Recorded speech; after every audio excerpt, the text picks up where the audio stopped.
Drugs can severely impact a person's mind. A bad trip can easily throw somebody into a world of anxiety, fear, and distorted perceptions where time seems to stretch and reality warps.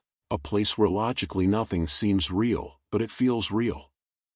Some of the more common bad trip experiences that people have is feeling like there's no oxygen in the room, so they can't breathe and are slowly suffocating, so they start to panic and hyperventilate. But one of the most common bad trip hallucinations reported is people believing that they can see demons or the devil. Some people have said they felt like they were being dragged to hell or that the devil was telling them to do bad things. And while many people who experience drug-induced psychosis don't resort to murder, this wasn't one of those cases. This case takes place in Virginia near Radford University. On January of 2019, police would receive a call around 7 a.m. from the apartment of 21-year-old Louisa Cutting and 20-year-old Alexa Cannon. The phone call was very incoherent and no one could understand what was happening, and before officers could process and respond to the initial 911 call, more calls from neighbors started pouring in. They said they could hear a lot of screaming through the walls and the mention of a knife, and that they were very concerned as nothing like this has ever happened between these girls before. Officers respond expecting to show up to a domestic dispute. They knock on the door knowing that someone could be seriously injured, or there could still be an active threat. They knock on the door and Louisa Cutting opens up, completely covered in blood. She then turns around, puts her hands behind her back and says, "Arrest me," and when the officers asked her why, she said, "I killed her." After securing Louisa at the door, officers walk into the apartment, and as they turn the corner into the living room they see Alexa Cannon, laying on her back on the floor, unresponsive, covered in blood with multiple stab wounds, and she had a large serrated butcher knife sticking out of her mouth. Unfortunately, by the time officers and paramedics got to her, there was no signs of life and Alexa was pronounced dead at the scene. Many people wonder how this could have happened between these two girls, as they weren't just some random strangers who were thrown together in this apartment. They were best friends who wanted to live together, and they seemingly had no problems between them. Everyone had so many questions, and to this day we still don't have all the answers. Alexa was born July 17, 1998. She was very popular and she was described as being loving, gentle, and kind. She grew up in Roanoke, Virginia, and she wanted to go into a field where she could help people, so she decided to go to Radford University and major in psychology. She was also heavily involved in her local church, and she went on 2 mission trips because she really wanted to give back to those in need and fulfill her higher purpose in life. Alexa excelled in school and she was very ambitious, which is one of the reasons her and Louisa got along so well. Louisa was originally from Dallas, Texas, and in high school she ended up moving to Virginia, and then attended Radford University where she became the president of the Latino Student Alliance. She was a high achiever in school and, like Alexa, also very ambitious. She was also described as being very kind and loving. These two girls met online in 2016 and they immediately hit it off. They talked regularly and their friendship was really propelled when coincidentally, the next year in 2017 they were actually neighbors, so naturally, living so close to each other, their friendship just grew and they became inseparable, which led them to deciding to just finally move in together. They always posted about each other on their social media, about how much they loved the other's presence and how much they appreciated each other in their lives. The pair traveled together and got close to each other's families. It was hard to see one without seeing the other as their lives had become so intertwined. Alexa had this to say after their trip: "A year ago today my best friend took me on the greatest, craziest, most incredible adventure of my life. Taking me to one of the 7 wonders of the world, even though she's been there 5 times now, because she knew how I'd been dying to go.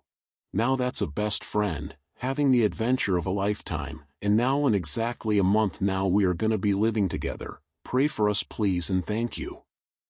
After Louisa was named president of the Latino Student Alliance, Alexa immediately went to her social media and said, So incredibly proud of my best friend Louisa Cutting for becoming the Student Latino Alliance president. I know you are going to be amazing in everything you do, love you more." And eerily, Alexa even posted this message a short time before the pair started living together. "Unimaginably she still puts up with me, and now we are living together next year. Love you more, Lou, and everyone pray we don't kill each other this year." Which in hindsight is such a scary message since we know how this case ends. So with so much obvious love and support between these two girls, how is it that Alexa wound up brutally murdered by her best friend in their own home? There is something known as the neural network. There are millions of neurons that send chemical signals in the form of neurotransmitters. This is basically how everything in the body is done. Whether it's voluntary or involuntary, every move we make is only possible through these chemical messages. And if this process gets interrupted either by damaged neurons or faulty chemical messages, you can end up with something like paralysis or hallucinations. And most drugs mimic these neurotransmitter chemical messages and they activate neurons in the brain. But because these chemical messages are synthetic, they can sometimes send some very abnormal signals through the neural network.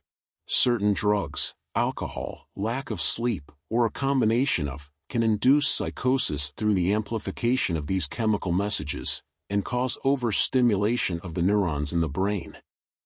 So in the reward center of the brain, known as the basal ganglia, drugs have the strongest impact, which is why many of the hallucinations people get make them feel euphoric because the brain is releasing an increased amount of dopamine which gives feelings of pleasure and satisfaction, which is what keeps them addicted.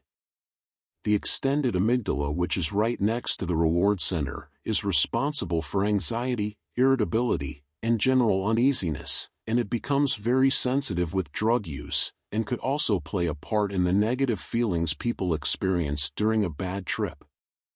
And when people are coming down from a high, being in a hallucination can also make you more impulsive and more likely to take risks. And like many college students, Alexa and Louisa just wanted to have fun and have the full experience of being college kids, so they dabbled in trying a couple of different substances as well as alcohol. But according to reports, Louisa wasn't just experimenting like many of her peers. Instead, she was starting to develop some very serious drug habits and addictions. And shortly after she started abusing alcohol and weed, she started escalating to more serious substances. She would even turn to her social media to talk about how she knew death was coming, but she couldn't wrap her head around it, and also how her dreams were getting wilder and wilder. And while these posts are not confirmed to be linked to her drug use, based on what we know now, it can definitely be insinuated that psychologically she was already being impacted by her habits, not only consciously but unconsciously as well. Another post of hers said that she was going to be drunk all day, most likely to get away from her feelings of frustration because Alexa forgot to pay the gas bill, which wasn't going to be fixed for a few days and it was going to start snowing soon. So it seems like her way of coping with any adverse feelings and emotions, no matter how minor and insignificant, would be to get high or be intoxicated to escape whatever she was feeling. It seems by the time she was making these posts she had already developed very serious drug dependencies. So if we take her at her word and we go off Louisa's own social media, we definitely know she was taking enough substances to impact her dreams and give her some minor hallucinations. Research has actually shown that amphetamines can cause psychosis up to 100% of the time depending on dependence and usage. Cannabis can cause psychosis up to 80% of the time, cocaine also up to 80% and opiates up to 58% of the time. Now with all of this in mind, let's look into the morning of January 24th. During her interrogation, Louisa admitted to taking a combination of alcohol, Xanax, Adderall, shrooms, weed, and cocaine just a couple hours before she murdered Alexa, and on top of that lethal cocktail she hadn't slept in days.